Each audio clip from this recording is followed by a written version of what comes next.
Good evening, Risna. Yeah, Good evening, last madam. as I remember, last day there were like 3, 4 students, right? Yes, madam. Yeah, there are like 5 students for this PGDE. Yes, madam. Okay, just we will wait for like 2, 3 minutes. Okay. Okay, madam.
Yes, Krishna, I think we better start.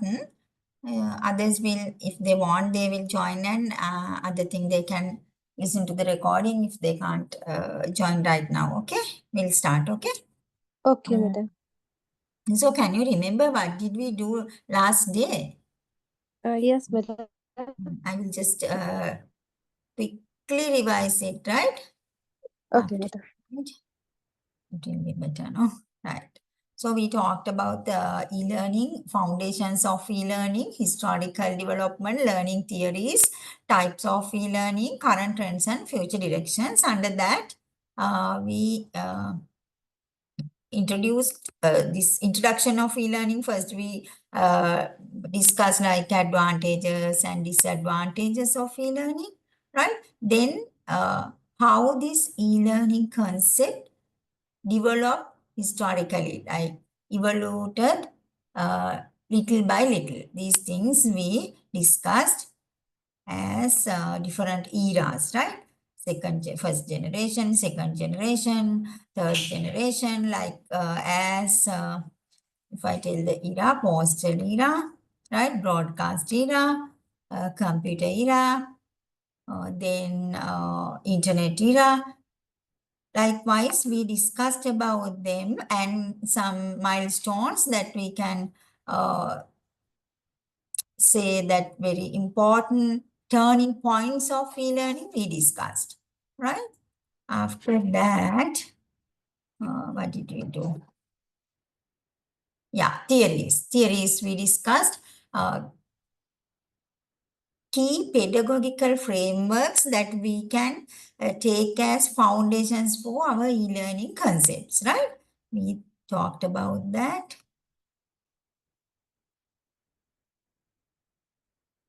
Under that, connectivism, social learning theory, right? Constructivism, adult learning theory, these things we discussed. Then some core principles of digital pedagogy. Pedagogy means how to learn, how to teach something, right? So, including the intentions of e-learning, right? Including the goals of e-learning, we discuss some principles of digital pedagogy, right? Today also, we are going to talk about that instructional models of e-learning, right?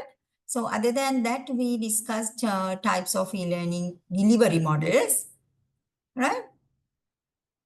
Under that, synchronous, asynchronous, and hybrid or blended one, right? Then we discussed current trends and then future directions, right? These are the things we discussed last day, and also challenges and considerations we discussed, right? I asked you to do this, right? Try this and write your answers. I asked you, right? Hope you have Yes, done madam. it. Yeah. Now, if I ask very simple question, do you have any experience in your school context, right? If you are a teacher, are you a teacher? Yes, madam. Yeah. Shamin, are you also a teacher? Shamin? Yes, ma'am. Okay. Okay, then can you tell me small thing that you have faced as a challenge or something that you seen as a evolution in e-learning? E-learning challenge or any evolution, any development in your school? Or even you can say some trend that you have applied in your school context as some e-learning strategy.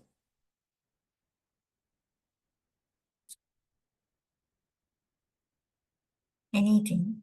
Like maybe while you are doing your online teaching, right?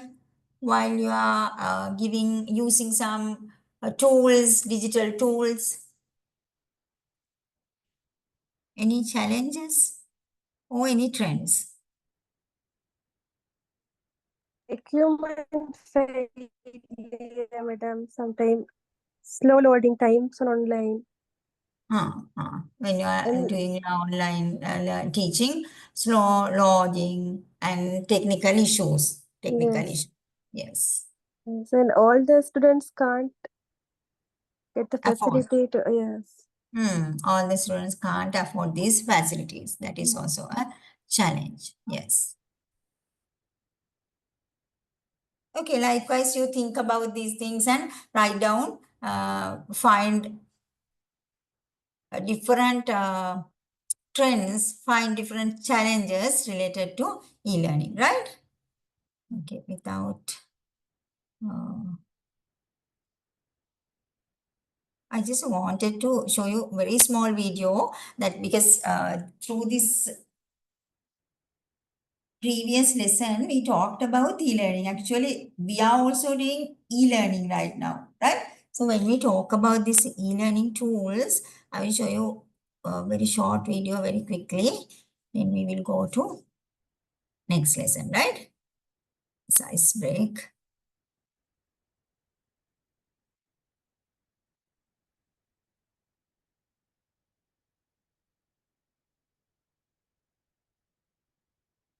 If you can't hear, let me know. Plant that care it. What is the secret to a flourishing? Can you hear that video sounds? Yes, madam, can hear. Can hear. Thank you. Garden? Giving each plant the care it. Yeah. What is the secret to a flourishing garden? Giving each plant the care it needs. Since plants respond differently to different types of attention, some might thrive with standard care, while others need more support. In this regard, flowers are not so different from children. And just as gardeners nurture plants that have different requirements, teachers around the world teach classes with students who vary widely in interests, ability levels, and prior knowledge. Personalizing teaching is a way to ensure that all children are able to acquire certain basic competencies and knowledge which they will need to succeed later on in life and to explore their full potential. This flexible approach is called adaptive teaching, a concept we discussed in another video. Adaptive teaching, however, is often difficult to put into practice.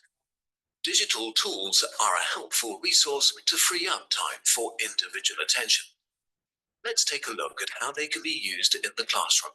Often, fractions are taught as an abstract concept, whereas for some students, the solution to a fraction problem may be quite obvious, others may find such concepts harder to understand. A digital learning environment could help those in need of additional support. For example, students can use tablets to explore the concept of fractions with the help of a virtual pizza. They might divide it into 8 pieces, then have one student give another student 3 digital pieces and see what fraction of the whole remains. The children could then repeat that exercise, dividing the pizza into 2 or 3 or 5 pieces. Animations can help them connect what they have learned through exercises with virtual pizza slices to fractions on a number line. In another class, students might be learning the concept of vaporization. They're told that when a liquid is heated, its particles start to move faster and faster until the liquid turns into a gas. An animation can help students visualize this process, which is invisible to the naked eye. In our globalized societies, some children are not fluent in the language of instruction in their schools. These children may struggle to learn essential concepts like evolution, simply because they don't understand the language. Digital tools such as the auto-translate feature when reading or auto-completion when writing could help free up mental resources so that these students can focus on the concepts instead of the words. Assisted by digital tools, children and their teachers can adjust the complexity of a task or benefit from instant feedback, both of which have been shown to increase students' engagement and motivation. Teachers can also use data on their students' progress to monitor teaching and learning, and then adjust the level of difficulty according to the students' needs. While more advanced students may not need special help to acquire basic competencies, digital tools can be used to enable them to develop more sophisticated skills, such as designing experiments, and to introduce them to more complex concepts like the greenhouse effect. Digital technologies have the potential to transform the classroom. However, their use in education also entails risks that need to be taken seriously. Data privacy, use, and accessibility are all highly controversial issues. As the school closures during the COVID-19 pandemic have shown, access to digital technology in general is also important. Uneven access could actually increase rather than reduce inequality in the classroom. Just as schools supply textbooks for their students, providing everyone with a basic tablet and internet access could be part of the solution. But this may only be possible in some countries. More open source and non-profit educational resources could help ensure that the necessary technology is available to all. Might digital tools someday replace the teacher altogether? The answer is no. Digital tools are just one of many ways to enable personalized learning. Research shows that they are most effective when used in combination with classroom instruction and in collaborative learning environments. Digital tools can help teachers tailor the learning experience to individual students' needs. The hope is that one day the responsible use of digital tools will contribute to greater social integration and better learning outcomes, resulting in a better, more equitable educational environment for everyone. A flourishing garden of education.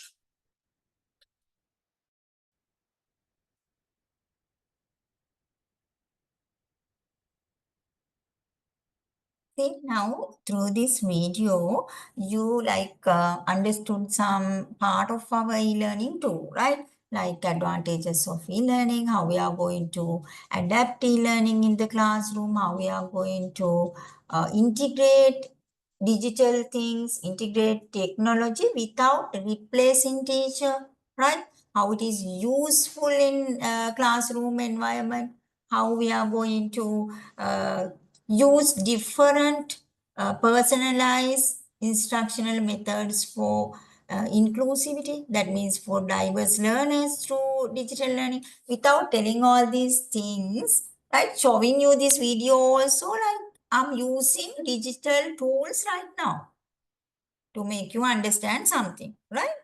So today also we are going to talk about how to make this e-learning more successful through instructional strategies, right? Different instructional designs and instructional strategies which we can use in e-learning, all right? Here also in this video also it was emphasized whether the teacher will be replaced by e-learning or digital tools. No, it's not actually, right? All the time, maybe after like 100 or 1,000 years, we never know. But in the present situation, digital tools and technology integration are something that make the teaching learning process more attractive and more interactive, right? So keeping that in mind, as teachers, we have to learn about e-learning, we have to know about digital tools, as well as we should know how to integrate technology successfully and effectively, right? That's what we are, that is the intention of our this subject, right? So I will share the today's lesson now. Unit 2. All right.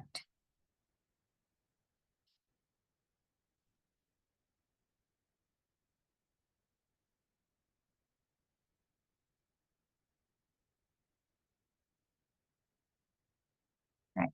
We are going to talk about instructional design for e-learning, right? When I make it slideshow, it is a bit hard to change the slide. Let me see. Yes, it's not changing. So I'll keep like this. Can you see clearly? Is it too small when it comes to these slides? Font sizes. Is it okay for you like slide size when I not make it slideshow? Okay, madam. Right. Right. So I told you we are going to discuss about instructional design for not one, several instructional designs, right? For e-learning, right? For teaching learning process, always we have to have an instructional design. So what is an instructional design? It is the systematic process, right? It is the systematic process of doing teaching learning, right? Systematic process of doing teaching learning, right? So in teaching learning, what do? We give our students some educational experiences. We call them learning experiences, right? Through learning experiences, we let them know about something, let them develop their knowledge, let them develop their skills or attitudes, right? However, we have some learning objectives in our teaching learning process. We are going to make our students achieve those learning objectives through some learning experiences, right? For that, we have to make an instructional design proper framework, right? To make this teaching learning process more effective, right? And to make these experiences more effective, right? And it is like we have some theory, right? When it comes to classroom, we have to implement it practically, right? Theory part is like our syllabus, our content, right? This content should be applied in the classroom as learning experiences for children, right? So this instructional design helps us to bridge this educational theory with practical implementation, right? Instruction term, this key term we use in teaching learning process, right? All the things that we do while we are teaching in the classroom are instructions. Everything that we give, everything, every command, every small step in lesson, right? They are instructions. For that, we have to make an effective instructional design, especially when it comes to e-learning. We have to make very good instructional design. Why? Because this online learning, e-learning, now it is very popular, right? In this, especially in corporate world, especially in this business world, in job markets, right? Students should know about all these things, these digital tools, technologies, technology integration, right? And also about this e-learning, online learning, e-materials, all these things we should know, even in like informal as well as formal learning. In this corporate world, we use this online learning, right? So when we give this learning experience through e-learning, it should be more effective, more memorable, right? Because we have some challenges while we are doing e-learning. I will show you these challenges later. We have some challenges to face, right? We have some challenges to overcome other than the problems like you said, lack of facilities, right? Lack of internet, like signal strength. Other than all these things, right? We have some other problems, some other challenges to overcome, right? Let's see if you can tell me some like the like disadvantages. We discussed this when we talk about disadvantages of e-learning, right? So when it comes to e-learning, what are the problems that we have to face? Like other than these technical problems, what are the other problems? Now, even now, I can't see you, right? I can't see you. I would like to see you. If I can see you, I can eye contact, right? I can talk with you friendly, right? We might make more closer relationships, right? We might feel more close and we might feel like familiar with all these things, right? as a teacher, it is easy for me too, right? Sometimes if you see me, right, if you see me, it will be easy for you too, right? So online teaching, online learning, e-learning is a problem because not only because of this technological problem, right? Not only that, lack of a physical instructor, one thing. Although I included this like after some slides, I should tell it before I start, right? Lack of physical instructor, right?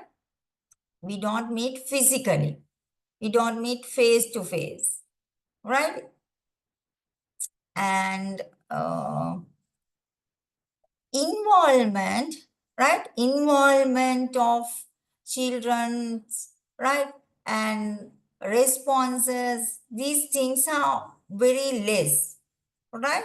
Therefore, we have to keep in mind, we have to overcome lots of things. We have to overcome lots of problems in e-learning, right? That's why we have to choose the right instructional design, right? Right instructional design. Here I am going to tell you in this slide, I have included like choosing the right instructional design strategies, right? Other than instructional design, we have strategies too, right? In that instructional design, we have strategies too, right? For all these things, we need to go for like another level, next level, because we have to overcome challenges. One thing is like we don't have a physical instructor, right? A lack of physical involvement, right? And also sometimes this learning cannot be applied in the at the same time, right? Now, if we are in a lab for science subject, at the same time we can do the experiment, all right? So there is a problem. There is a problem with us. Then we have to overcome this through this online learning if we think online learning is more effective. Now, when you see that video, you might understood that animations are like something that we use in online. Now, just think, I don't have a lab here. We don't have a lab. We are not in a physical lab, but we don't want to do some experiment. So in online learning, we can use animations.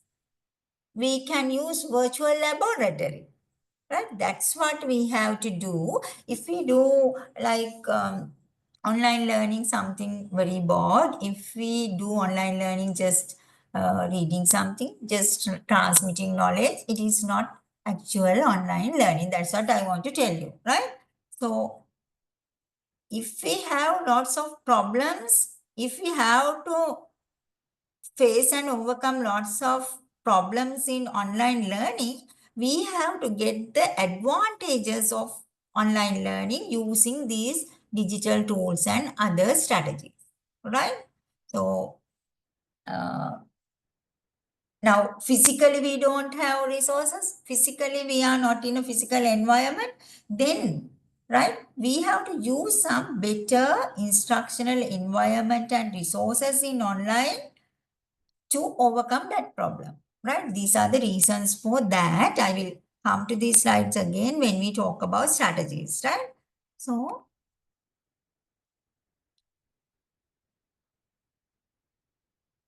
So we want to give some creative, effective, memorable learning experiences for learning, right? For learners, right? And we can use different tools, different strategies, different programs, right? Even creativity. Through that only we can give the idea of instructional designer's vision, right? If we make an instructional design for e-learning, especially for every learning process, we have to make an instructional design, right? But here in e-learning, because of the reasons that I mentioned right now, you have to think to make it more creative, right? To make the instructional designer's vision come to life, right? And also here we have to use some specific strategies to make the learner achieve these objectives, right?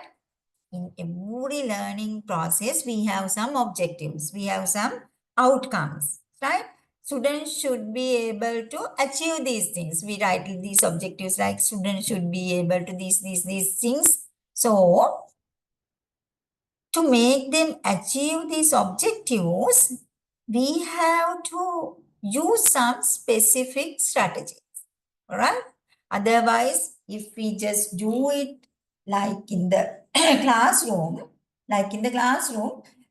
also we have negative points because we are not physically learning something, we are not physically teaching something. We just use a screen and we show something and we transmit knowledge. Even we don't have any other resources physically, right? And also we are not using some specific strategies to overcome that.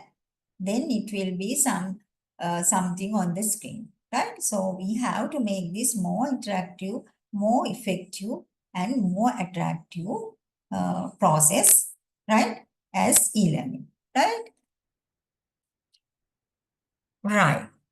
Now, when we make an instructional design, we have some key components in any particular instructional design, right? First thing, we have to analyze learners' needs, right? Then we have to design structured learning experiences. Then we have to develop appropriate instructional materials, right? Then we have to implement learning strategies and then evaluate learning outcomes. This is the way we use in any curriculum, any teaching learning process. First of all, we have to know about learners' needs. Right now, when I want to teach you, first I should think about your needs. I know that you are teachers, you all are teachers, or you all are going to be teachers, all right? You all are going to be in educational sector. Therefore, I should know about your needs. Although I'm going to teach e-learning. E-learning also can be taught to like business people, right? In cooperative world, in some other fields, in some organizations, for discipline development, for some other aspects also we can use e-learning. But here I should know that I'm going to do this subject for teachers. They need this to use in their teaching learning process. So not only that, likewise, I have to analyze all the learners' needs. Whenever we make instructional design, we have to analyze learners' needs. All right? When we talk about learners' needs, when we analyze learners' needs, right, their level of knowledge, right, the facilities that they have, right? If I teach you something as e-learning that we can use in some other developed country, right, which we don't have any facility here, then it will not be worth, right? Yes, we have to know about the things that the other countries use. We sometimes learn about these things. But practically, whenever I want to tell you something to develop your teaching process, I have to think about all these backgrounds. Your prior knowledge, your need, your level, and also your interest, right? Your interest, right? Interest, the facilities that you can use, all these things I have to think, right? Then designing structured learning experiences. Learning experiences, learning experiences are how we are going to give the experience or the content to the learners, right? Now, I showed you a video, right? That is your learning. The watching of that video was your learning experience at that time. Now you are listening to my lecture, right? Listening to my explanations, right? Whenever we are discussing something, your learning experience is discussing with the teacher, right? Likewise, we can make different learning experiences.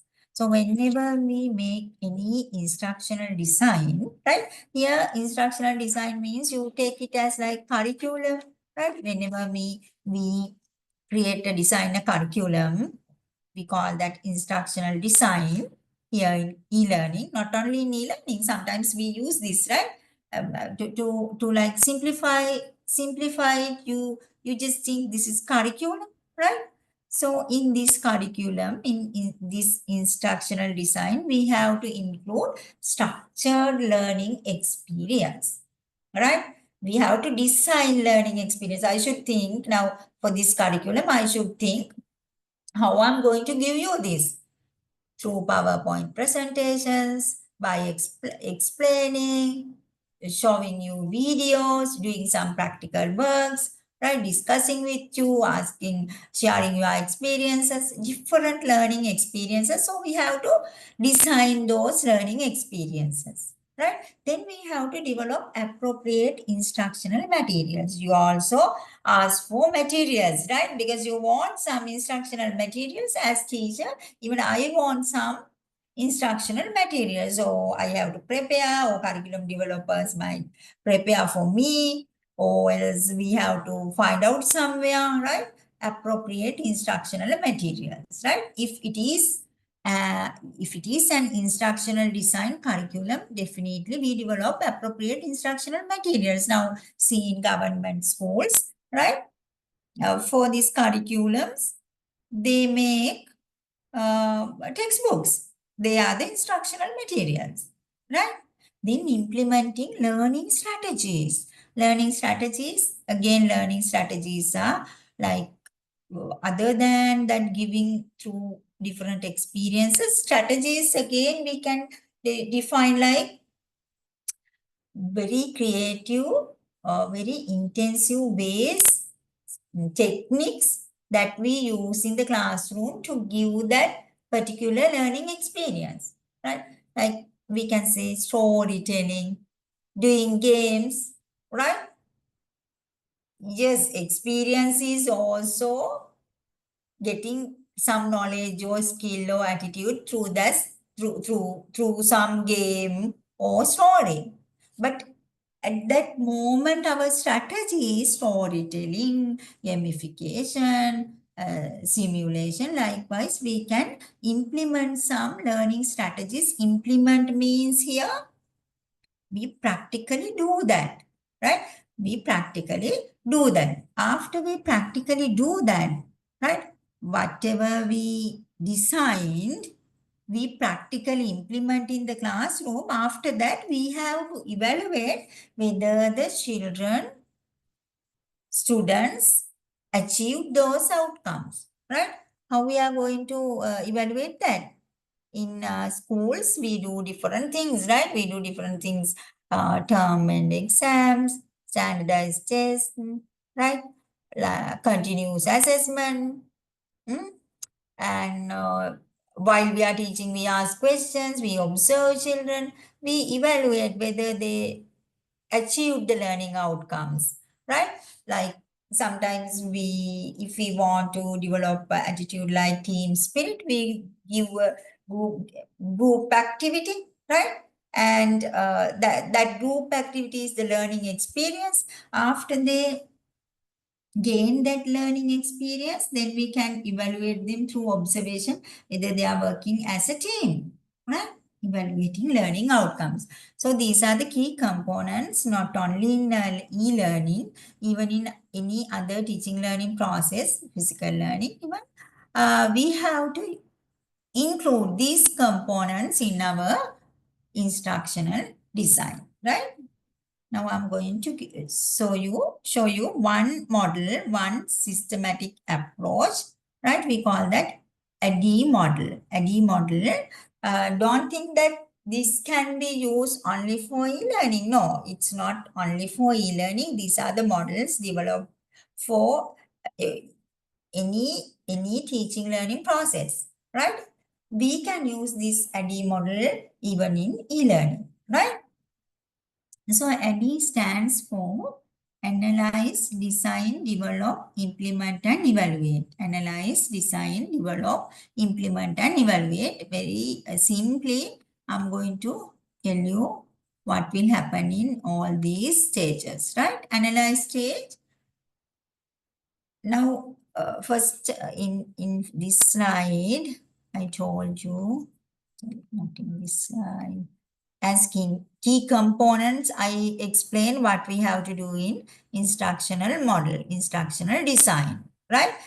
Here this model or design or framework is, we can use any other term, right? These terms used to explain the way, the approach, how we are going to do this teaching process. That's what explaining by a model, right? When we have a framework model, it is easy for us, right? Otherwise, it is hard to think what we are going to do, right?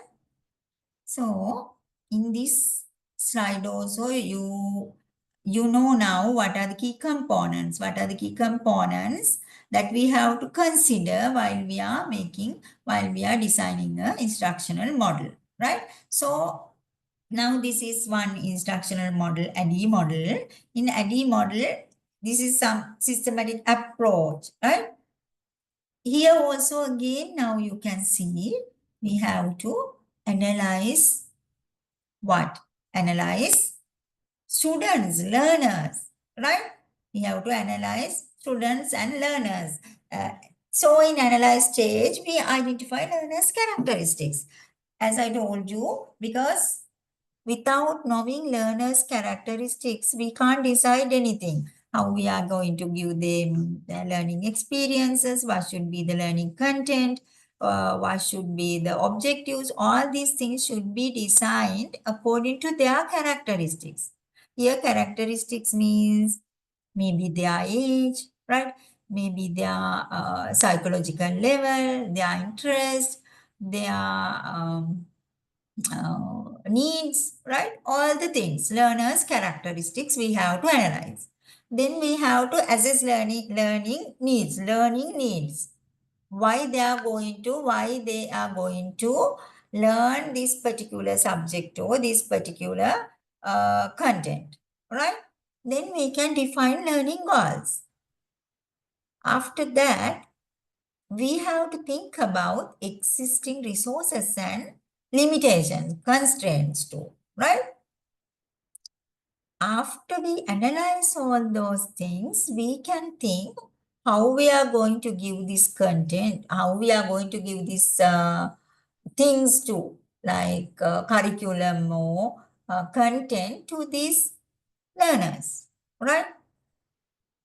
Appropriate to their age, appropriate to their psychological features, appropriated to their interest, we have to design instructional model.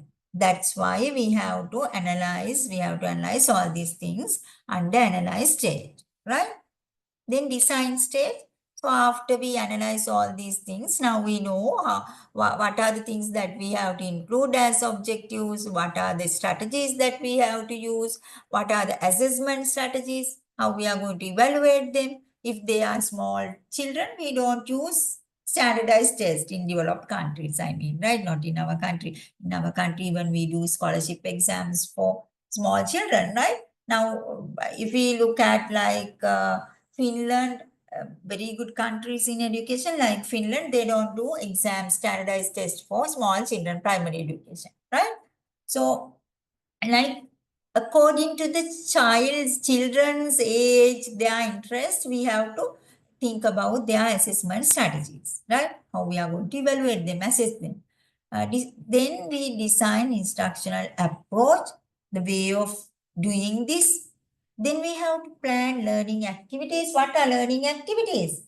When we think about learning experiences, through some activities we are going to do them. Like we can create group activities, pair activities, projects, and brainstorming, discussions, debates, role plays, simulations, games. Likewise, we have to plan learning activities. They are learning experiences, right? Then, when it is e-learning, we have to select appropriate technologies, right? All the things that I told, sometimes we can't do in the online session e-learning, because some things we can do only in physical sessions, right? Therefore, we have to select appropriate technologies. Now, when we can't go to a laboratory physically, then we have to design a virtual laboratory. Likewise, we have to select appropriate technology. That is design stage. Then develop stage. After we decide all the objectives and activities, then we have to put them into materials, right? Now, they are in our mind as curriculum developers or curriculum designers. Then we have to include them into instructional materials. As an example, now in NIE, there are teacher instructional manuals, right? All the instructions for teacher are included in that manual, right?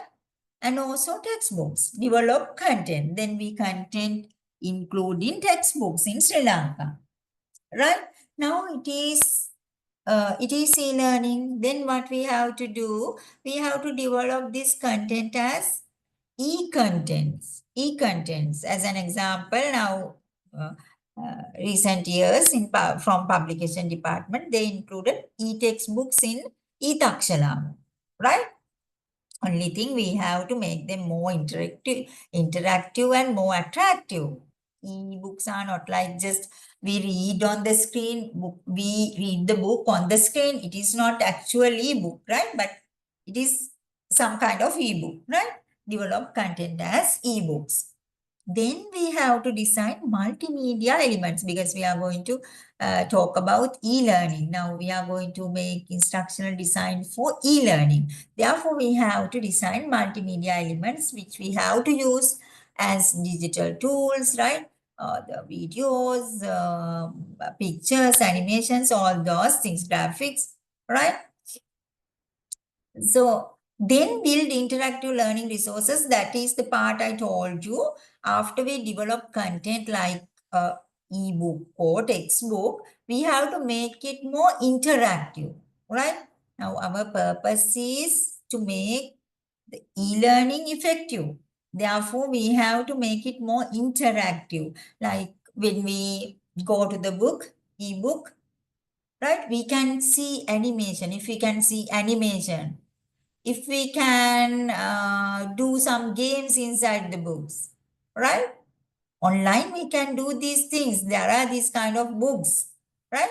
So we have to build interactive learning resources and also prepare assessment tools, right? If you do e-learning throughout whole process, like until we assess children, right? We have to prepare assessment tools like online exams or online presentations, online practical things, right?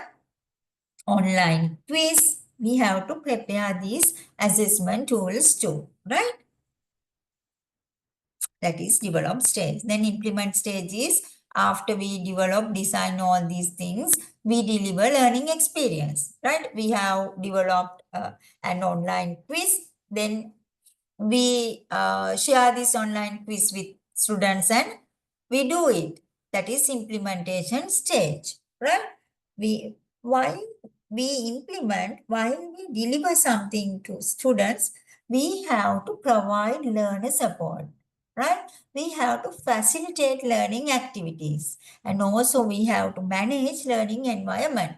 That's why I told you teacher won't be replaced by this e-learning, right? Because in e-learning, teacher has to facilitate learners more than in the physical classroom. It is more hard, right? It is more hard.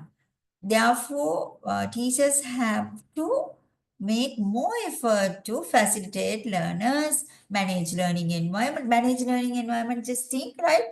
Now, for small children in COVID-19 period, when teachers do online teaching, they go here and there, they don't listen, right? They don't sit still, they don't do whatever teacher says.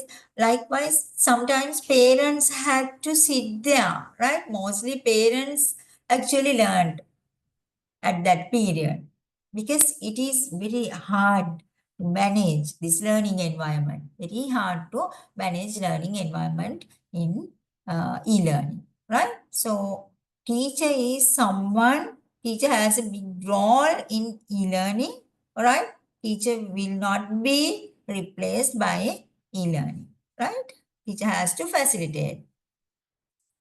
Then evaluate stage is evaluation means we assess learning outcomes, right? Also, we can get feedback, right? We can collect feedback from students, maybe from parents, right? We can measure effectiveness through, like in Sri Lanka, we do exams, and through exams, we measure effectiveness, right? Then we can identify areas for improvement through feedback, through students' learning outcomes. We can get some idea to make improvements, right? Then what we can do? We can continuously refine learning experiences. We can improve these things according to all these feedback and everything, right? Continuing learning experiences. Sometimes if there are areas to improve, we have to improve and change learning experiences, right? So that is basically a D model. I just included the basic stages and what we are going to do in basic stages. So in early e-learning, right, it is not something limited to e-learning. This D model we can apply for any teaching learning process. Therefore, in e-learning, what we have to do, we have to identify specific things that we should apply in this model when it comes to e-learning. That's what we have to do, right? All right. Now, I talked about now this, actually briefly I discussed what is an instructional design model, right? Most important thing for you, I thought, instructional design strategies, right? Because as teachers, actually I changed my mind. Earlier I thought of teaching you like several instructional design models, right? After that, I realized that as teachers, you are not curriculum developers. You are not, you might be, right? Sometimes you can recruited as a curriculum developer or educational manager, then you might take such type of decisions. But at the moment, I thought as teachers, uh, rather than like designing an instructional model or instructional design, it is better to know about instructional design strategies for e-learning, right? Then when you know these instructional design strategies, right, even you can use it when you develop a design. Inside that design, you can include these strategies, as well as now you can use these strategies in your e-learning process. That means as a teacher, when you do e-learning teaching process, e-learning for your students, you can use those instructional design strategies, right? So I thought to give you some ideas for these specific strategies that you can use in e-learning, right? Right, as we discussed in online learning, effective instructional design strategies are particularly necessary because we have to overcome lots of challenges in e-learning, right? This one, as I discussed before, lack of physical instructor, right? These are the challenges. Make the online learning applicable, right? Sometimes we have to develop skills for children, right? Especially in this, now, as I told you, in these job markets, in organizations, they always try to apply some skills for their employees, right? So through online learning, how we are going to apply these skills, it is a bit hard, right? Therefore, it is also a challenge. Now just think about the school teaching. Forget about this job market and organizations. Just think in school, when we want to apply develop a skill of student like dancing skill, music skill, physical education skill, sports skill, or else some soft skill, it is very hard to apply it to students, hard to give it to students through online learning actually, right? Through e-learning, it's very hard, right? When we physically meet some subjects, that's why we can't teach some subjects online, right? Even some English teachers say they don't like to teach English online because they want to go to near the student and watch them, observe them, right? Uh, Tell them how to pronounce. All these things can be done physically only, right? This is a challenge I mean, right? So skill development through online is a challenge, right? Like when we want to do dancing, there are dancing tutorials, yes. It is also can be done. That's what I'm telling. If you are doing this thing, overcoming those challenges, you have to do it in like very effective way, right? If dancing teachers do online tutorials, they use different strategies for that, right? Different strategies. So, like dancing, like some sports activities, it's very hard. They are skills. They are skills. So, whenever the music teacher wants to say how to hold the violin, it's a bit hard to do it like practically. Practically can show, but practically you can go to the student and let the child to hold it and touch and help, support. All these things are difficult, right? So it is another disadvantage or challenge that we face in online learning application of skills, right? And also environment and resources, that is also a problem as I explained earlier. Now laboratory facilities, right? Even now if it is sports something or exercise or dancing or music, then the resources, right? Resources, practically real resources we need, but online it is hard, right? So environment also like that, laboratory environment, right? Like playground, dancing room, music room, all these things are like we don't have physically, then we have to overcome this challenge using some strategy like virtual something, right?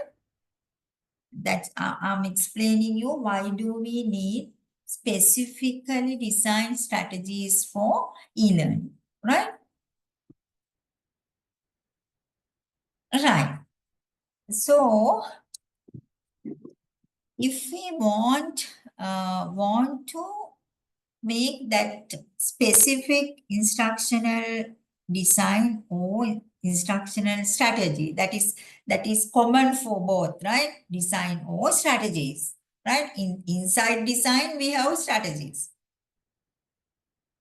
Design is the framework, all the things included in that: learning objectives, learning experiences, learning strategies, right? pedagogy or methodology, materials, everything is, even assessment methods are included in instructional design. It is like the curriculum actually, right? So for all these things, to design all these things, right? First of all, we need clear learning goals. That's why we analyze, that's why we, even in ADDIE model, first of all, we analyze learners' needs, learners' characteristics. According to that, we can clear learning goals. So first step of any instructional designing, understanding, learning goals, right? So even when we want to design specific strategies, at that point also we need learning goals. We design strategies according to learning goals, right?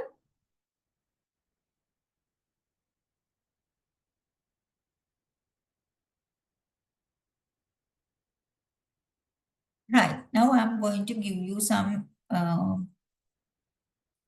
instructional design strategies for e-learning, right? We are going to talk about these specific e-learning strategies, right? These are strategies, right? Now, don't mess up.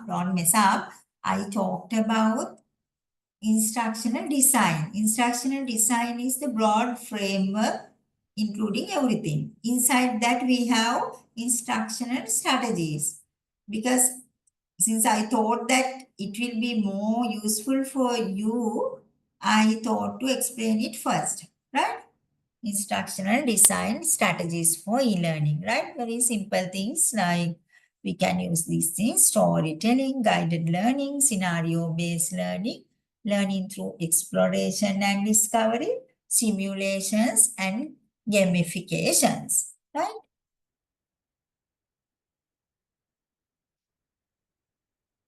Now, shall we discuss further all these things, right? Storytelling. What is storytelling? Even in physical classrooms, we use storytelling, right? It is very common instructional design strategy, especially for e-learning, right? Why it is good? Why it is better than just explaining? Storytelling is better than explaining. Why? Why? We can actually emotionally connect with learners through stories, right? We can build up their empathy, build up their some moral qualities, right? And also we can gain their interest. Gain their interest. That is the most important one. Gain their interest, right? So for any subject, we can use this storytelling, especially for primary education, but not only for primary education, even for secondary education, higher education, we can use storytelling method, right? Especially in e-learning, right? Like, um,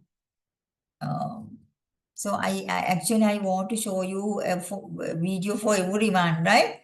So, but I'm not sure about the time because we want to manage the time. I'm not going to show you videos for everything right now. If we finish early, if you have time, then I will show you how to do storytelling in e-learning, how to do gamification in e-learning, like specific things we will see through videos, right? So storytelling, you have to do it very creatively, right? When you do storytelling, you have to use different strategies to attract your students, right? At least in e-learning, when you do storytelling, you have to at least at that time you have to switch on your students and your videos and explain exchange your emotions, let them to see your expressions, gestures, and also let them to explain and share experiences, right? So you have to make it more interactive in e-learning. in everything, in every strategy, you might face challenges and you might feel it is harder than physical teaching, right? Even in storytelling, it's like that. In classroom, you can gather the students and go to some corner, go to some outside place, or you can make a storytelling circle and doing some dramatic way, using some dramatic way, you can do it, right? So in e-learning, then how can you do it, right? You can use like animations, videos, different like moving pictures, right? Uh, real examples, real examples like dramas, films, with real humans. You can show some videos, right? Now in the classroom, although physically is like better, we say, only teacher can imitate and teacher can explain the thing verbally, right? But in online thing, you can find the, like, if you teach them the story of Charlie's Chocolate Factory, there is a movie too. So you can show some part of movie, right? Likewise, some related online thing you can use. That's how you that's how you apply resources, online resources to uh, overcome the challenges that we face in e-learning, right? Good example, in storytelling, in the classroom, you can imitate, you can do as dramas, but you can't do like all the time. You can't make like movies, bring all the things and show movies. But online, you can just search the movie and show them while you are reading some book, storybook, or telling some story related movie, related video. You can show. Even you can use some animations, right? That is storytelling. Then guided learning. What is guided learning?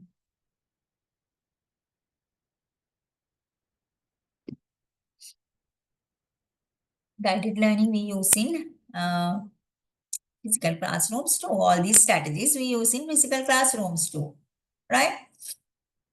Yeah, like teacher is a mentor, teacher is a coach, right? You have to guide. You have to guide the student, right?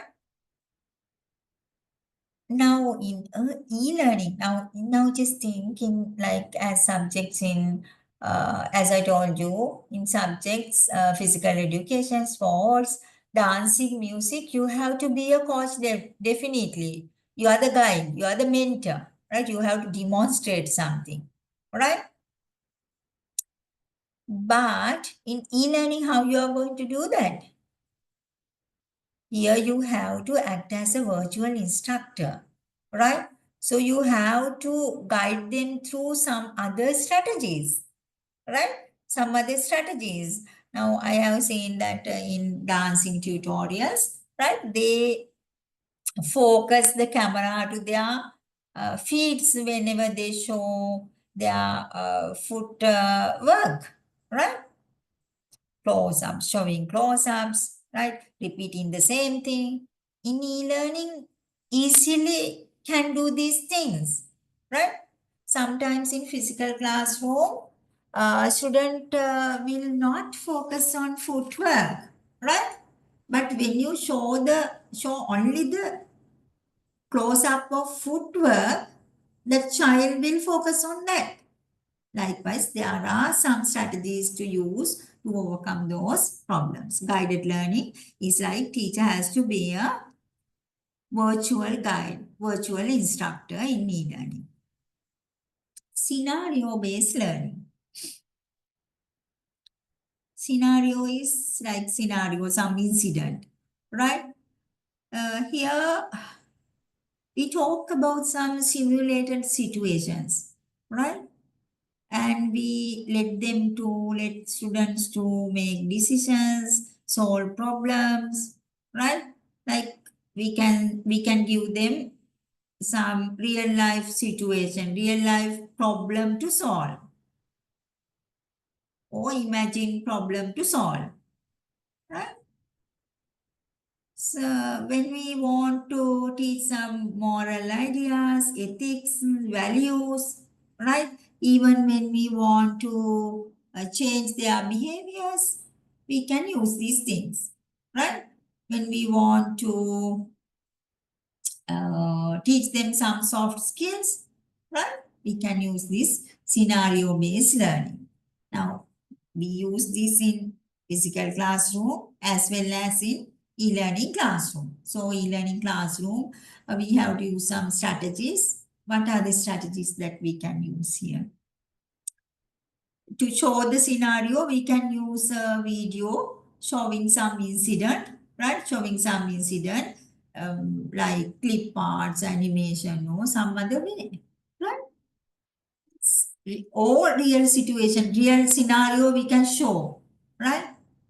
It is also like maybe not a real thing, right? Dramatic one or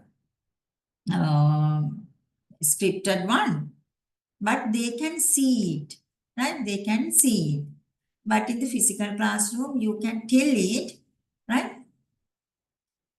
Online, in e-learning, you can find some related thing and show them some scenarios, right?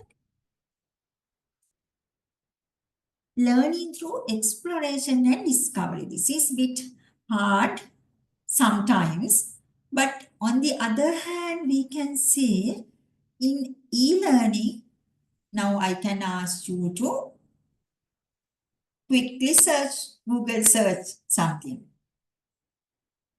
right? And quickly we can exchange those ideas through some way like WhatsApp, like some Google form, Google Sheets, emails, like even simple ways we can use, right? Sometimes it will be more effective than physical one. In physical classroom, we don't have resources to discover something, right? We have to go to real life to discover something. Like if you want to find about some discount rates of shoes, right? We have to go to the boutique and find. But online we can find it easily, right? We can search, we can find easily, right? So if we encourage students to exploration and discovery, e-learning is also a good platform for that, right? Only thing that we have to let them to explore solutions, let them to explore subject matter on their own, right? With less instruction, right, than we usually do in traditional teaching classrooms, right? So the decision should be taken by us, right? Even either it is physical classroom or it is online classroom. If we ask them to discover something, explore something, right? They will learn through exploration and discovery, right? Even we can ask to do projects, right? Or some other discussions, real life experiences, right? So we have to encourage learners to seek information by themselves. That's only we have to do, right? Simulations. Simulations are also like good example is role play, right? Very good example, right? Here it is like we imitate some situations, right? Even in physical classroom, we can do this. But even this virtual context, in virtual context, these situations, simulations, we can find easily and we can show easily, as I said earlier too, right? Thing is here now, when we just think we want to know about corals, and for that physically we should take them to seashore or some other place. When we want to teach them about some mountains or some geographical thing, we have to take them to that particular area, right? It will take time, it might be risk. Sometimes there are things that we want to show in risky places, right? Sometimes that journey, that experience can be risky. But when we do it virtually, when we give that experience virtually, it is risk-free. We can give it under risk-free environment. That is also a good thing that we can find through e-learning, right? Although we feel like we can't go physically and show them, right? Without any risk, we can show lots of things through e-learning, right? Simulations. Similar situations, we give the experience through making similar situations. Gamifications, right? Mostly we use for primary education, right? Through gamification, we can have lots of advantages, right? We can enhance everything. We can give very good experiences, right? And also,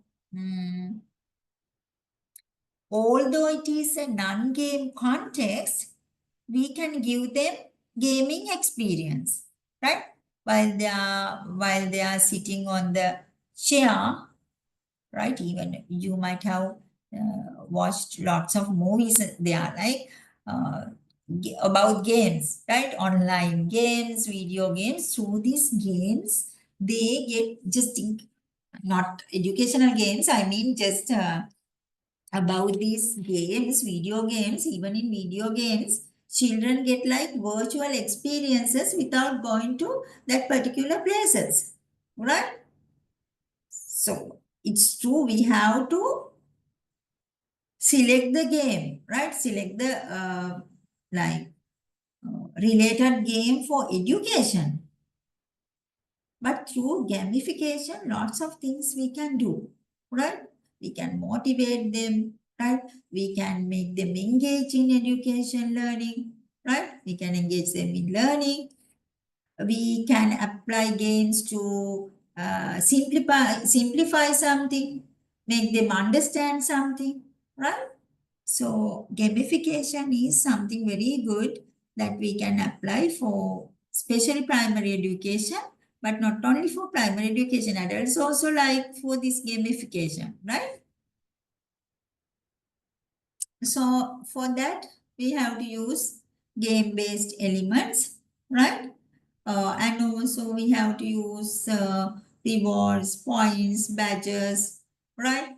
We can motivate children. We can like create more interactive learning environments, right?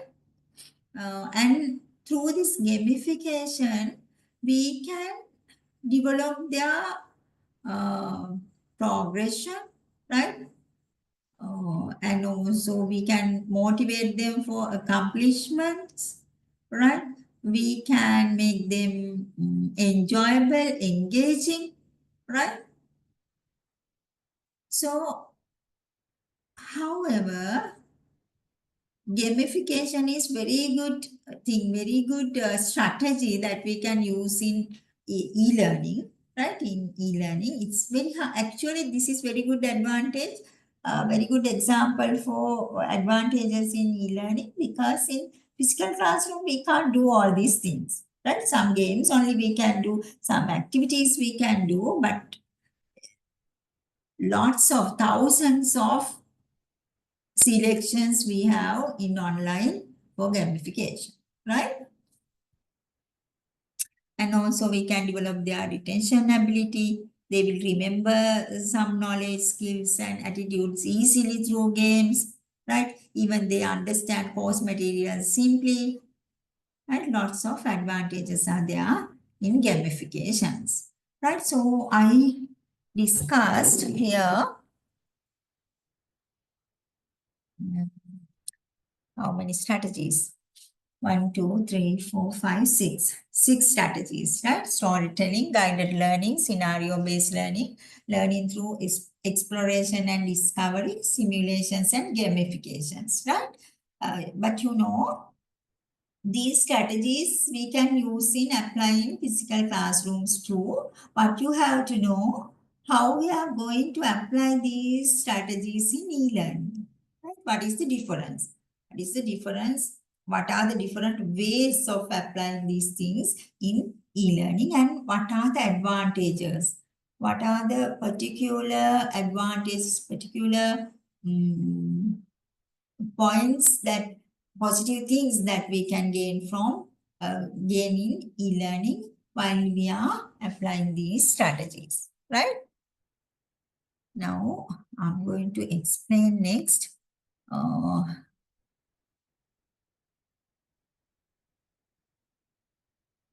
Learning objectives and outcomes, little bit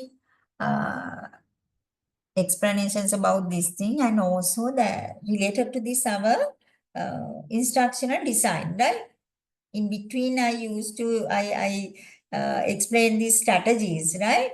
Now I'm again going to learning objectives, outcomes, and learning experience briefly, right?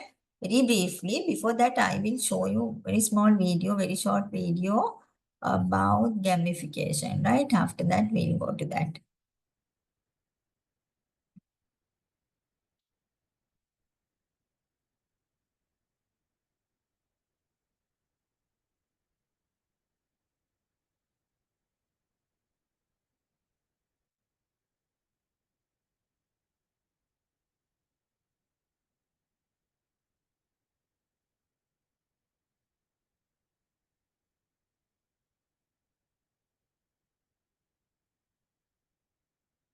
Modern day education is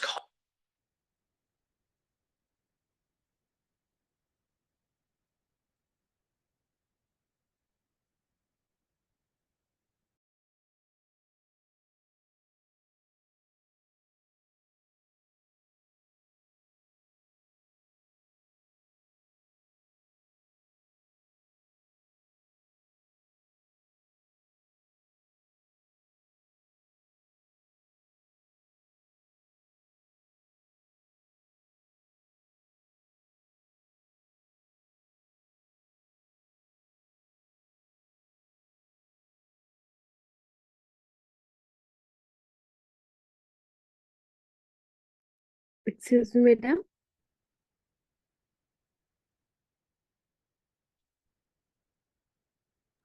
education. Here, This game offers less No one plans can hear, madam. and multiple worlds to help teachers integrate the game Wait, design yeah. into the classroom.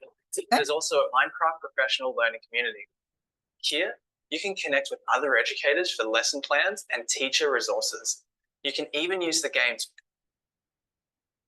you can't hear that, the video? No, okay, madam. At first we can't hear. What did you say? At the started time, couldn't hear the video, madam. Now okay. Now, okay. That means I should keep Yeah, keep sound. my sound unmuted for that, right? Okay, madam. No. Now see, I'll play again. modern day Can you education hear? is No. constantly Yes, changing. madam. Now okay. With virtual Okay. learning being more prominent than ever, gamification is being used to help students better connect with their learning. Let me take you through the top 5 ways that gamification is being used in the classroom. Educational games have been around for some time now. Math Blaster and Treasure Mountain are some of the earliest examples of popular games in education. But one of the most recent examples of game-based learning is Minecraft Education Edition. This game offers lesson plans and downloadable worlds to help teachers integrate the game design into the classroom. There's also a Minecraft professional learning community. Here, you can connect with other educators for lesson plans and teacher resources. You can even use the game to learn about history through having students explore places like the Roman Colosseum. Number 2, Google's Read Along. A strong example of app-based learning is Read Along by Google, utilizing Google's speech technology to encourage elementary school students to read and follow along with stories. The app includes a built-in reading assistant named Dia. As kids read aloud, Dia detects the child is struggling with a passage and can provide help. At any time, the child can ask Dia to help them read a sentence or pronounce a word. As children progress in the app, they're presented with word games that can earn them prizes for skill improvement. Number 3, Kahoot. Kahoot allows teachers to quickly create multiple choice quizzes through a website with an easily shareable link. This allows for students to use their phones for learning objectives, entering their answers to in-class questions in real time. Kahoot is one of the most straightforward examples of applying game mechanics to learning to motivate people in the classroom. Number 4, Archie Learning. Archie Learning is a simple and intuitive gamified e-learning platform. Teachers can cut and paste YouTube links and classroom notes into a learning pathway, where Archie strongly uses gamification strategy in its class quizzes, educational video games, mixed media exams, and awarded certificates upon completed courses. Number 5, Elucidate. Elucidate makes it easier for work teams to produce digital learning and training. Staff access and product training is created with digital learning on any device. Additionally, Elucidate comes loaded with an extensive library of templates to help authors create great-looking courses. This platform allows for speed and efficiency when educating employees at scale. Elucidate has a central asset library, meaning colleagues can share assets across departments. Translations are easy too, as the software also has a simple import-export feature. Even with our 5 examples, there are many other examples of gamification within education. If you know any other examples of gamified education, feel free to leave them in the comments below. Thanks so much for tuning in. Right. Now see what can we do through these gamifications. Minecraft is some game, you know, small children addicted. But if we make the education version of this Minecraft, we can do lots of things in learning processing through e-learning, right? Other than these things, you can find lots of things. So you try to find gamification strategies, different types of games that you can use in education, right, as gamifications. Even Kahoot, when we talk about Kahoot, right, you can easily, very easily, free of charge, create your quizzes using Kahoot app, right? You can make online quizzes. Online quizzes are also we can explain under gamification, right? It's also like a game. We can next day I'll show you one online quiz, and we all join in that, and we do like I should find like very small one, because we don't have that much time. Therefore, I will find very small online quiz and we will try it, right?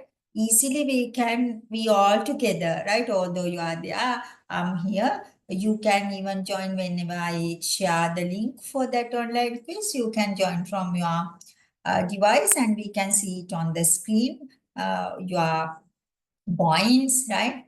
Everything we can see, and after that we can see the overview, right? Like our points, everything we can find easily. Although we are not closer, we can play together, right? Online quizzes, online puzzles, lots of things are there as gamifications, right? So you can use these things in your teaching process. Okay.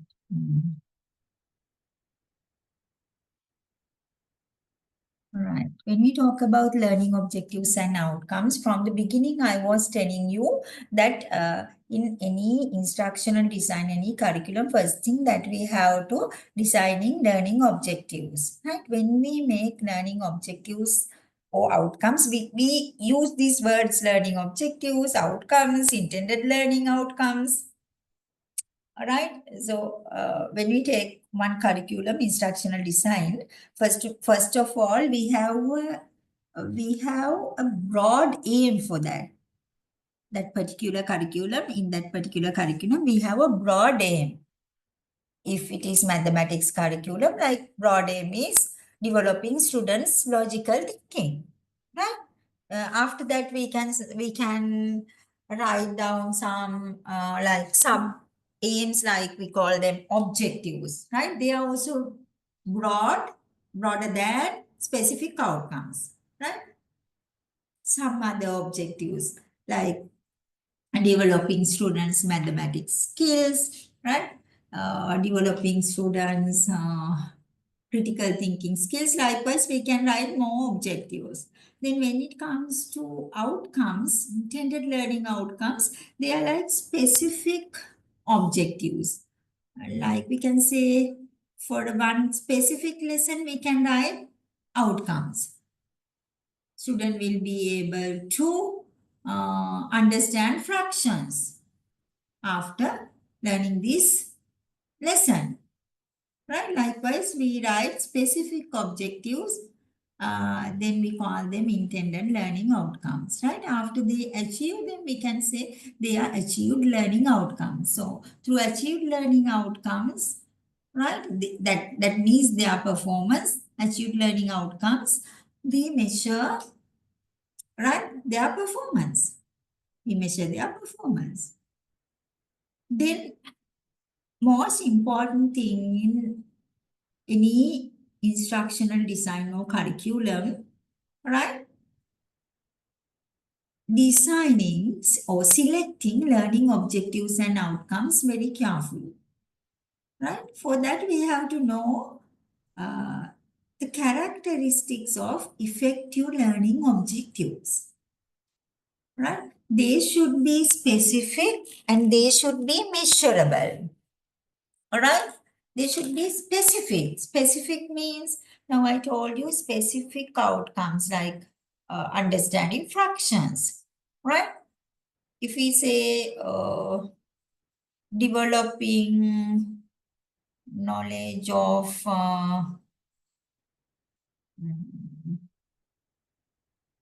developing also we can say like developing broad knowledge of fraction, right? It is not specific and we can't understand what we have to do through that, right? So it should be specific when it comes to learning objectives, right? Like we can say student will be able to add different factors together. Then it is specific. Then it is specific. Children, we know what should they achieve after the particular part of the lesson, right? Measurable. Measurable means after they achieved it, we should measure whether they have achieved. Right? There should be a way of measuring. There should be a method to measure, right? Like we can give an exercise and we can check it. Or else we can ask a question and we can see their answer, right? If the objective is student will be able to work as a team, right? Then we give a group work and see whether they work as a team, right? However, it should be measurable. Some behavioral changes, some attitudes are very hard to measure. That's true. But however, we should find a way to measure them, right? It should be. That's why while we are selecting objectives, we have to think about that, whether it's measurable or not. If it is not measurable, if it is cannot, if it cannot measure, right? Measure, then it's not worth, right? Because we want to know whether it's achieved or not, right? Now think about exams, right? Sometimes in now physical education, there are objectives. Students will be able to organize a netball tournament, right? After learn some lesson, right? Now in the exam, we ask, it's a skill. Organizing a netball match is a skill, right? But in O-level exam, we ask a question, right? We ask a question, write down how you are going to organize a netball tournament, right? So students can memorize how to do it, and they can point on the paper, write it on the paper. So can we measure that? We want to measure the skill of organizing that, but we measure the knowledge like memory, right? That is a problem in our evaluation methods, right? So always we have to think about that when it's skill or attitude, then we have to find a good way to measure it. That's why we have to deviate from this our standardized test in Sri Lanka, right? We always assess their memory only. We don't measure other parts, right? Then the other one align with course goals. Course goals, like I told you in mathematics, developing students' logical thinking, right? So it should be achieved by these specific learning outcomes, clear and concise. It should be very clear, right? Otherwise, if it is confusing, what should we are going to make them achieve? What should we are going to measure? Like if it is confusing, it's not worth. We have to include very clear, concise, simple objectives. Observable and accessible, same thing, right? Measurable, accessible. Observable is also very important, right? Some things we can't observe, right? Some things like empathy. Just think about we want to develop empathy in students, right? Or it is not much observable, right? But we have to find out some other strategy to observe it, like storytelling, like giving a problem to solve. Likewise, we have to use some strategy. Focused on learner performance. Yes, that is also related with measurable quality, right? It should be focused on learner performance. Learner should perform something related to that objective. So these are the characteristics of good objectives, right? Effective objectives.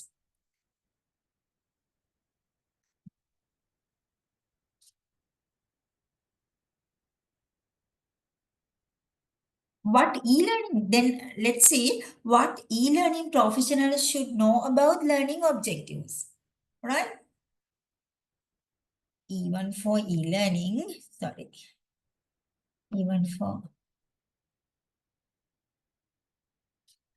for e-learning, we should know these things, right? Learning objectives are basically the essence of your online courses goals. That's true. As they describe what you want your learner to achieve after completing it, Now we discussed that, right?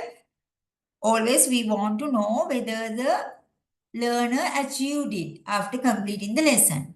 Therefore, you do understand that when the learning objective for e-learning are unclear or generic, right? Then it will be very hard for us, especially in e-learning, right? Therefore, if it is like that, then the learners will be frustrated, right? It will be like very hard thing, especially in e-learning. Therefore, when you make e-learning objectives, you have to think about all these characteristics I explained here, whether they are measurable in some way, right? Whether they are aligned with course goals, clear and concise. Especially, it should be very clear when it comes to e-learning, right? Observable, right? Focused on learner performance. Very important. Very, very importantly, you have to think about these characteristics when you make e-learning goals, right? So you have to have very clear learning objectives, right? And you have to think about tools to structure them, tools to measure them, all right? And how you are going to help learners to achieve them, right? For that, you have to organize your e-learning materials properly, right? You have to include very clear, very achievable, practical learning experiences, right?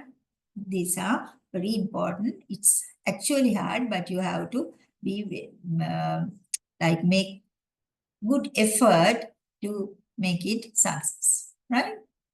So for all the things, again, I'm going to tell you, give you some instructional designs, some like ways, some theories that you can use, right? One thing is only we have to talk about Bloom's taxonomy. I will quickly finish them. Bloom's taxonomy. And when it comes to content development,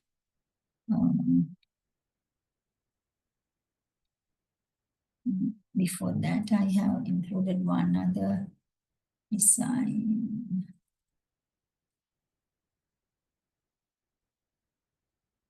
Did I skip some slides?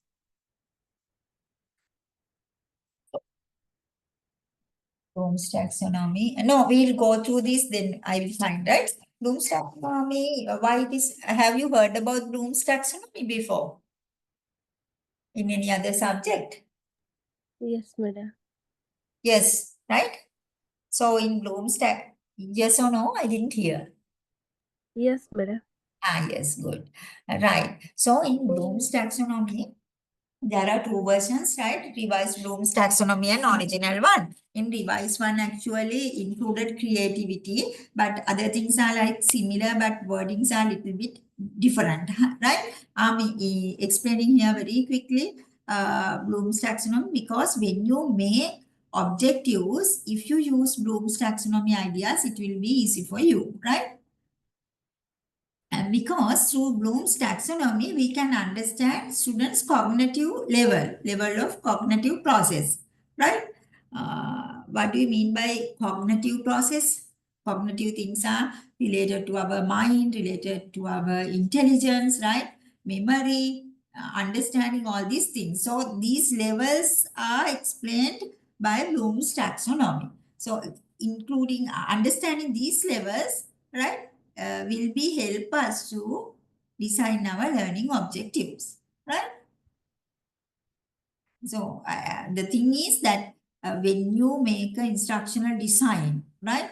Always when you use instructional strategies, if you know about these things, you know how to give your information to your students, right? And you know how they are going to process them. Therefore, you know how to design them to easily processed by them, right? Quickly, I will go through because you already know Bloom's taxonomy, right? In revised Bloom's taxonomy, these are the things: remember, understand, apply, analyze, evaluate, and the new one included create, right? So in remember, that means we get knowledge, right? Learners must be able to recall or remember the information, right? What we teach them, they will remember as a knowledge, right? So what are the things that they do in this step? They memorize, right? They spell, list, quote, recall, repeat, right? These are the things that they do, right? Now, even in exam papers, you might get these different types of questions according to Bloom's taxonomy, right? We check your remembering level, we check your understanding level, we check your applying level. Sometimes in some subjects, we can't see the application without practical things, right? Your creative ability, likewise, level to level by level, we evaluate you, right? Even in exam papers, even though it's written paper, right? your remembrance, your understanding likewise, right? So you can see using these words, we ask questions. When we ask state something, right? It is checking your knowledge, right? When we ask to explain something, discuss something, right? When we ask to write a report, review something, then it is a way of checking your understanding, right? Then if you have to apply something, right? Like sometimes even explain, practice, practically doing, illustrate, demonstrate, right? Through these things, you can show how you are going to apply that, right? Then analyze means the information you can like identify as say, different components. You can compare, you can distinguish, you can differentiate, right? Whenever you get this type of questions, that means we can measure your analyzing ability. Then evaluate. Sometimes there are questions like evaluate this statement, appraise, right? Revise, recommend, measure, argue. Giving some idea, we ask to argue on that, right? Justify, value, discuss, right? These are the types of questions can be asked to check your evaluation ability. Then create. For create, there may be questions to compose, plan something, right? Produce something, design something, prepare something, organize something, even practical things, construct something, imagine these things under this create, right? So when we use this Bloom's taxonomy, we can easily prepare evaluation assessing methods, evaluation strategies, as well as objectives, right? Why do we use these evaluation methods? Because we want to measure whether some objectives are achieved, right? Whether they can, if the objective is student will be able to analyze, right? Analyze something, right? Student will be able to analyze digital tools. Students will be able to evaluate e-learning strategies. Likewise, according to the Bloom's taxonomy, we can write objectives, right? So then we can use this Bloom's taxonomy to design different objectives to measure different cognitive levels. If we write all the objectives to just measure the memory level, right? Then it is not worth, right? We have to include objectives to measure all these cognitive levels. Remember, understand, evaluate, apply, analyze, and also create, right? That's why we should know this thing, not only in e-learning, but for e-learning, specially you have to think and make these objectives, right? It is easy for you to use Bloom's taxonomy. All right. Now we talked about objectives, right? Even we talked about mostly learning experiences through that strategies I told you. But content, what is content then? Another part of instructional design or curriculum. Content is the subject matter, right? Subject matter that we include in the curriculum to achieve the objectives we designed, right? If we have designed some objective, like students should be able to evaluate digital tools in e-learning, then you have to create contents including digital tools in e-learning, right? So when you develop this content, you have to use very good strategies to make it more interactive, more attractive, more effective, right? So when you organize content, you have to use chunking information. Chunking information means like as segments, as bytes, like digestible bytes, absorbable bytes, like small parts you have to include, not like some, in our curriculums, especially in primary curriculums, people say that parents blame that they are very heavy, all right? So then there should be something wrong there, right? So we have to, when we give information, facts in textbooks, we have to make them more digestible bites, right? Or they are appropriated to their ages, appropriated to their psychological level, right? Then the logical sequence. Now, first, when I start e-learning, first I did some introduction. What is e-learning? Advantages, disadvantages. Then only I came to, then types of e-learning. Then I came to tell you how to create a instructional design for e-learning. Even in that, I make some order, right? First of all, I talked about what is an instructional design, then instructional strategies, right?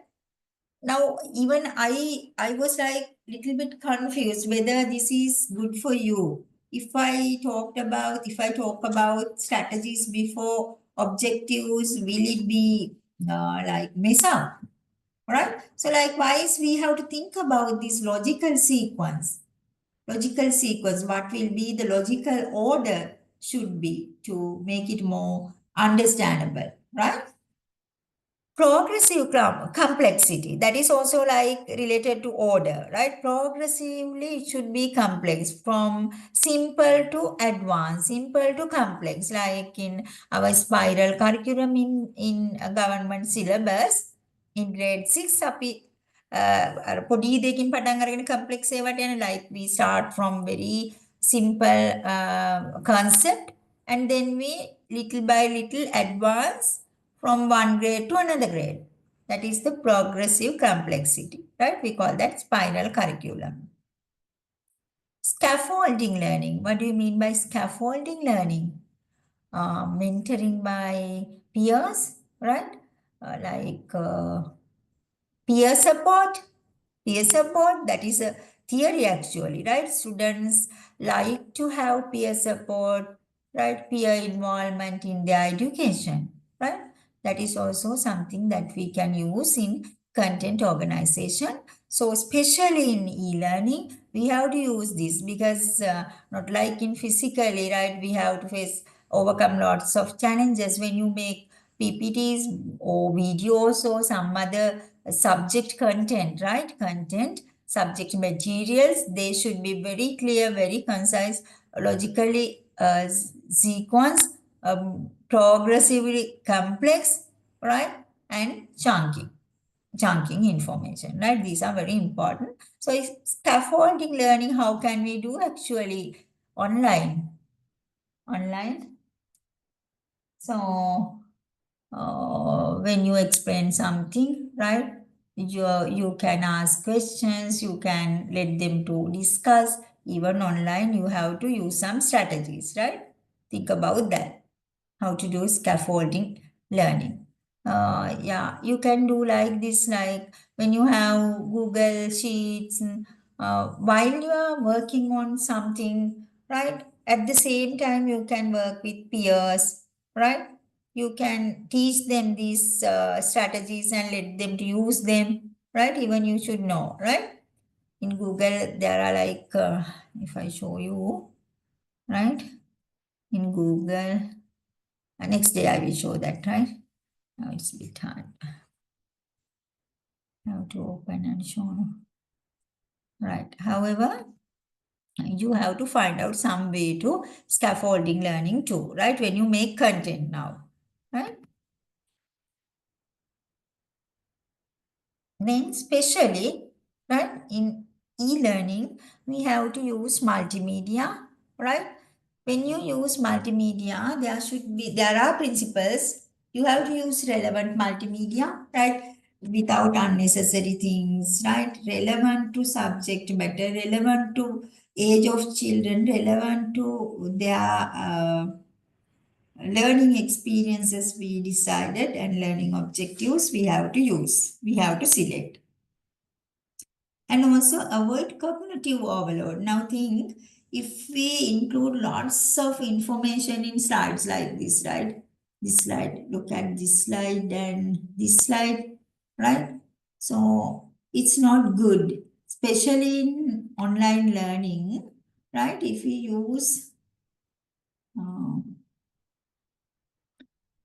overload contents, not only that, actually cognitive overload means sometimes like the concepts, facts may be very heavy to mind, right? It is not suitable for their cognitive levels. That is also cognitive overload, right? Balance text and visual elements, yeah. When you make a good presentation, PPTs, right? You have to balance text and visual elements. You have to include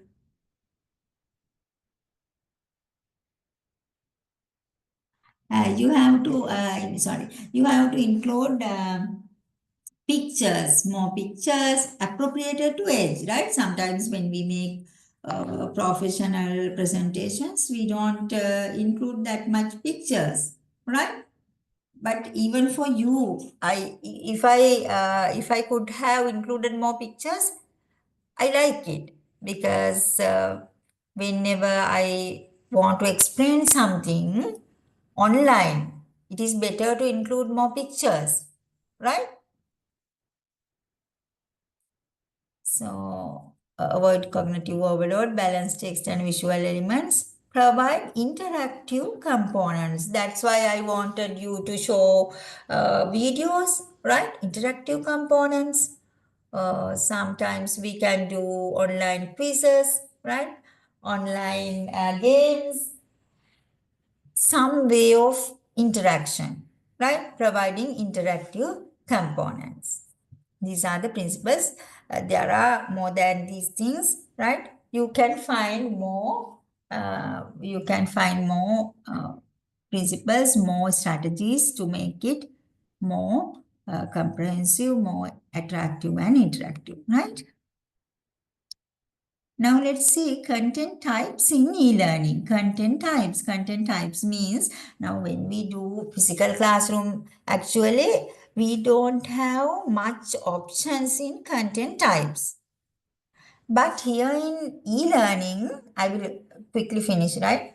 Give me like 5 minutes. Content types are not only text-based resources. We can do video lectures, interactive simulations, quizzes, online assessments, right? Discussion forums, case studies. These things we can use in physical classrooms too, discussion forums, case studies too. But these infographics and visual aids, PowerPoints, multimedia things, quizzes, movies, videos, these things we can use mostly in e-learning, right? We have lots of options, lots of alternatives. We have to choose them carefully. Now the next one is universal design for learning. This is actually not much thing, right? Very simple thing. This is something we can use in not only in online, even in physical designs, right? That means we design, right, framework to guide all the children.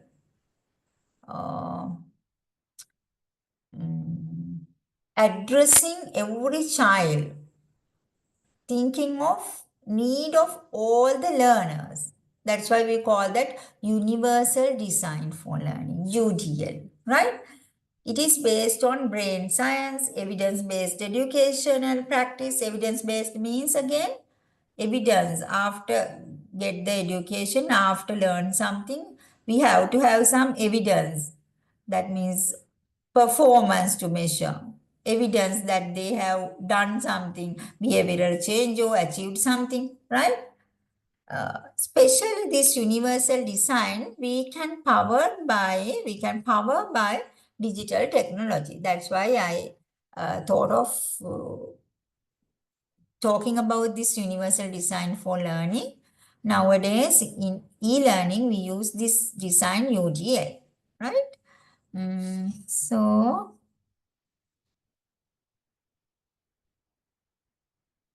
some principles of UDL. We can motivate learners easily. We can provide diverse learning options using multiple means of engagement.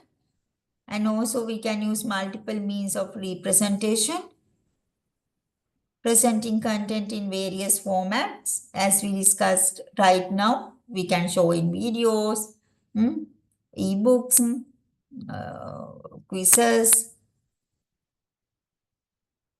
cater to different learning styles because there are different learning styles like visual learners, kinesthetic learners. What else? Who else? Learners, different learning styles. Can't you remember different learning styles? Social learners, solitary learners.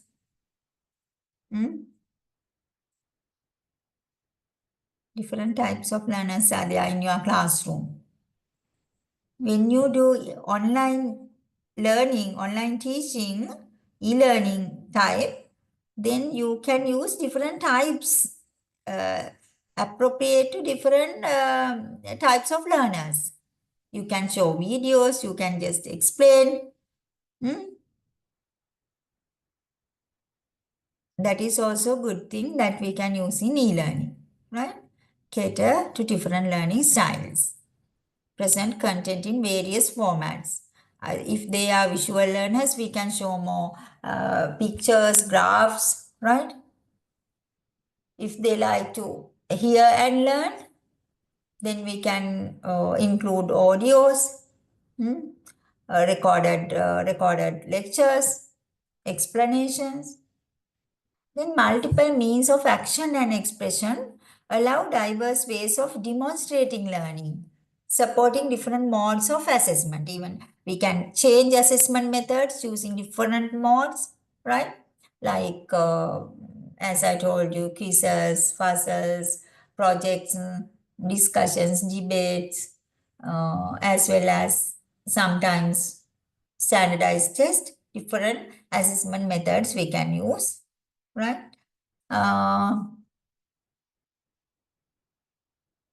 UDL principles, that's all. That is enough for UDL. UDL means Universal Design for Learning, right? Using different means, different ways, how we are going to cater diverse learners. In e-learning, we can use different strategies to make it more effective, right? Then the last part is accessibility in e-learning.